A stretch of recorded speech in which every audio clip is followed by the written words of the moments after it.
หั่นสมุนไพรนำกันพี่น้องตะไคร้เอาอยู่บ้านบ่งามปานใดแต่ก็ใส่ได้เนาะล้างทำความสะอาดเรียบร้อยแล้ว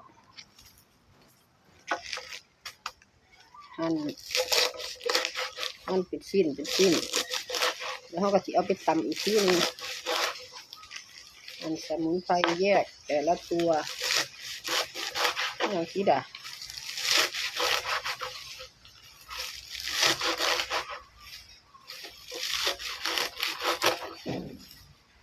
ใส่ก้อนแล้วก็สิหั่นขมิ้น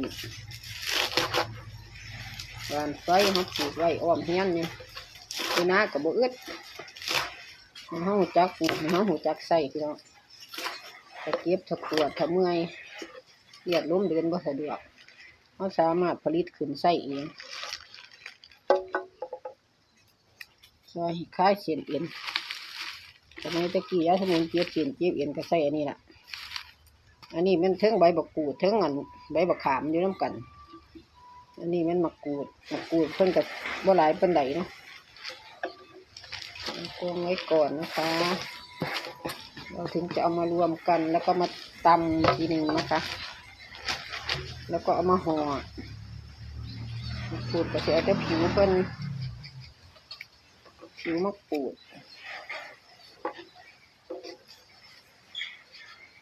โอ้ยหอม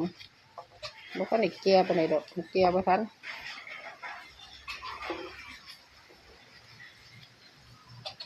หมดสุด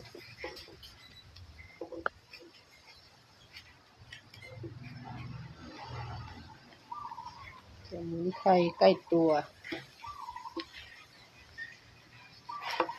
จักปลูกหัวจักใส่ลดการตึงของเส้นเอ็นเฮ็ดให้เลือดลมไหลเวียนดีไผปวดไผเมื่อย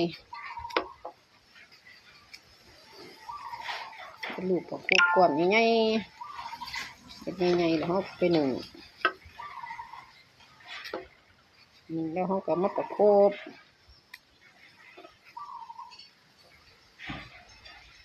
คลายเส้นคลายเอ็น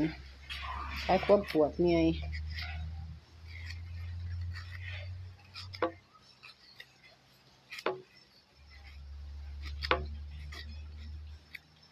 เฮ็ดให้เบาเนื้อเบาตัวแทนที่เขาสิไปเพิ่งแต่คุณหมอเขาต้องช่วยเหลือแต่ของขั้นต้นซะก่อนเขาต้องรู้จักใช้สมุนไพรของเขาที่ปลูกไว้ถ้าจะมันสิสูญหายไปได้พี่น้องรู้จักต้นรู้จักอยากรู้จักกินว่านไฟนี่ก็กินได้เฮ็ดลูกประคบก็ได้กินก็แก้ท้องอืดท้องยืงลูกเสียดเนาะ ลูกเสียดแน่นท้องเอามาต้มกินได้เอามาฝนแล้วก็เอาน้ำพ่นไปโรยใส่ปิ้งไก่ได้สมัยตะกี้น่ะปิ้งไก่ไม่ลูกอ่อนเนาะปิ้งไก่ให้แม่ลูกอ่อนกินบ่แม่นปิ้งไก่ไม่ลูก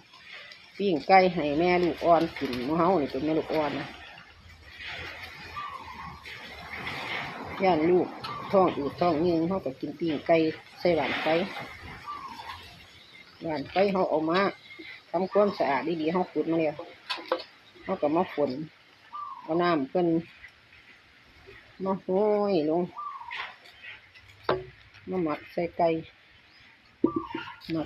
ปิ้งไก่ย่างกินแล้วก็ท้องบ่อืดบ่ยืงเขาสิต้มกินหัวเพิ่นเลยก็ได้ต้มกินน้ำเพิ่นกินยอดกินหัวอ่อนก็ได้ทีเนาะ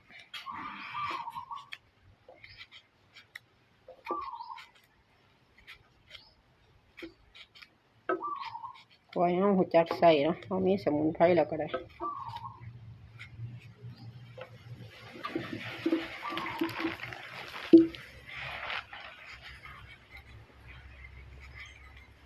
นี่สิเฮ็ดได้จัก3 ขวดนี่ไงขวดหนึ่งเสียไว้ประคบให้เจ้าของ2 ขวดนึงเพิ่นสิเอาขวดเดียวก็บ่ฮู้เอาเพิ่นมาสั่งไว้เพิ่นเอาขวดเดียวเดี๋ยวทั้งหมดก็สิเอา2 ขวด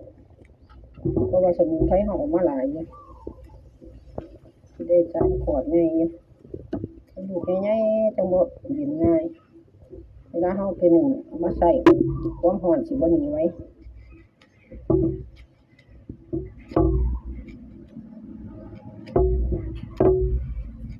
หอมดี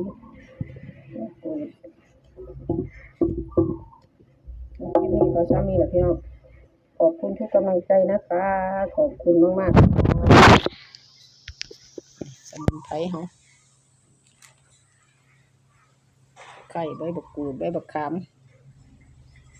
ขมิ้นหวานไฟผิวบักกูดสวัสดีนะคะขอบคุณมากๆจ้า